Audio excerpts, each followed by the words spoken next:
Dolphins-Colts. Okay, this is interesting to me. Colts at home by 7.5. Over under 51.5. This spread started at 9.5. We're down to 7.5 because Ryan Tannehill's back. Is that where we are? That surprises me a lot. I don't. Yeah, I can't explain that. I don't know. I think that, I think you can look at the Colts and say, wow, they're playing pretty good, man. I mean, this is a team that can make the playoffs. I led with the Colts in my column this week about if the Colts can actually make the playoffs. Start the season 1-5.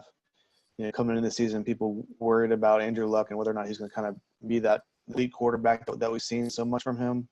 And he's been great. Offensive line's been great. Even Eric Ebron has kind of reemerged from being kind of disappointing as a player in this league. So yeah, I mean, I think I make the argument in the column that they could certainly make the playoffs, and it wouldn't be too much of a stretch to even think that. But 9.5, I don't think you can look at Indy and say, well, that's a juggernaut. And I don't think you can say, well, yeah, they'll beat the Dolphins by 10 or more. I think it's hard to look at it like that. So I can see where Vegas kind of stretches out a little bit and says 9.5, and then kind of gets slapped down a little bit by bettors. I'd have a hard time picking the Dolphins at plus 9.5. You have a hard time picking the Dolphins at plus 9.5, or a hard time picking the Colts? I'm sorry, I have a hard time picking the Colts at minus 9.5. Yeah, I think that's too much. All right.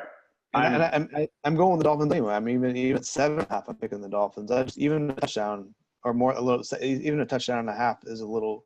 I don't know. It just feels a little too much for me, I guess. All right. I don't think the Colts are going to blow. I'm not sure the Colts are going to be blowing anybody out.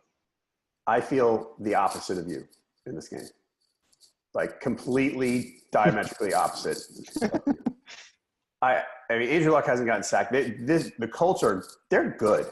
They're improving all the time. They're 5-5 now. Luck hasn't been sacked in a month. They're averaging the last 4 games in the 4 wins. They're averaging 36.5 a game. Like their offensive line in particular is playing very well. The defense is kind of okay. I use that term a lot here, and too much. But they're not great. But the defense is adequate. They're average. They're fine. The Dolphins, they've lost 3 out of 4. And in the win, it was the win against the Jets where I think they won 13-6, and they scored only a defensive touchdown. I mean, I know Tannehill's back, and he's better than Osweiler, but he's not good. I just think the Dolphins are a bad team.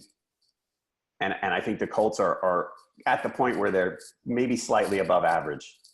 I think they're going to hand it to the Dolphins here. I think this is a great spot for the Colts. Okay. Wait, Dolphins coming off the bye, so you got to give them a little bit there.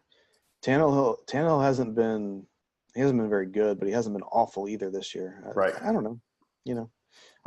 I can see your point. For me, giving him 7.5 was a step too far, but I can see your point. All right. What do we got here on NFLPickWhat's.com? We have got 67% of the experts going with the Colts, giving the points. 61% of the fans with the Colts, giving the points. So they agree with you? They do. All right.